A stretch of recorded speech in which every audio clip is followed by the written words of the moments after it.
আজকে আমার আলোচনার বিষয় বিয়ের পূর্বে অবৈধ যৌন মিলন করলে লিঙ্গের কি ক্ষতি হয়।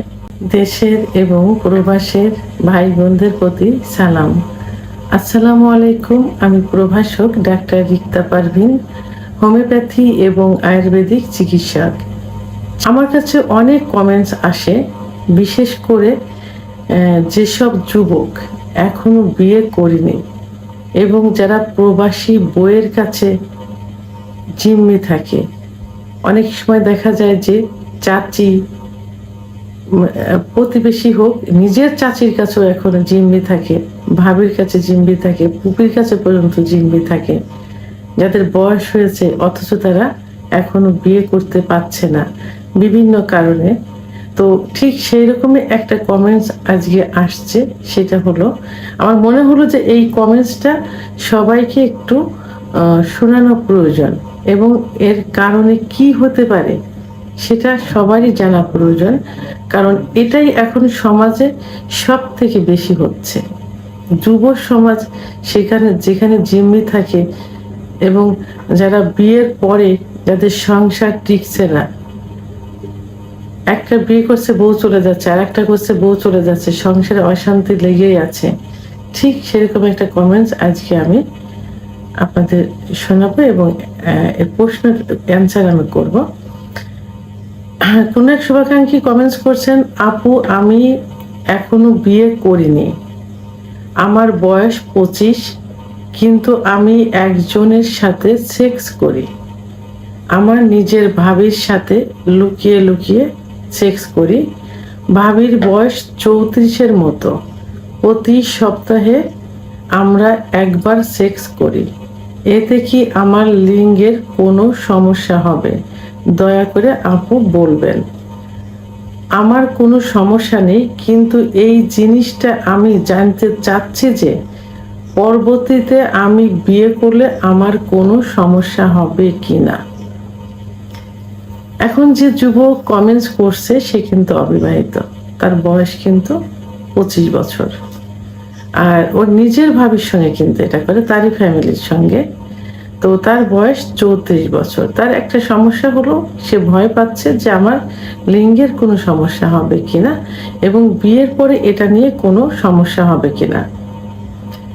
তো আমি প্রথমেই বলবো যে আসলে যেটা করছে সেটা সম্পূর্ণ ইসলাম বিরোধী, কারণ ইসলাম কখনোই এটাকে সাপোর্ট করেনি। তো সেহেতু এ কাজ কখনোই করা যাবে না। আর যে বয়সটাতে করছে এই বয়সটা কিন্তু ধৈর্য ধারণের একটা বয়স, আল্লাহর ইবাদত করার একটা উপযুক্ত বয়স, যে বয়সে আল্লাহর ইবাদত কবুল হয়।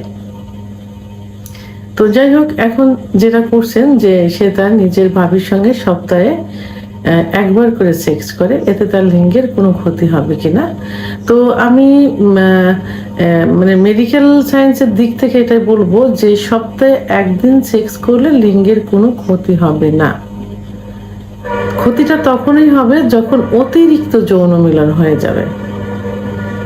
অতিরিক্ত যৌন মিলন, অতিরিক্ত হস্তমৈথুন, অতিরিক্ত বিছানায় ঘর্ষণ দিয়ে বীর্যপাত, অতিরিক্ত স্বপ্নদোষ ইত্যাদির কারণে কি হয়, লিঙ্গের খর্বতা চলে আসে। লিঙ্গের যে শিরাগুলো থাকে, লিঙ্গের ভিতর কিন্তু কিছুই নেই, অর্থাৎ কোনো হাড় বা বোন নেই, আছে শুধু কি মাংস এবং রক্তনালী।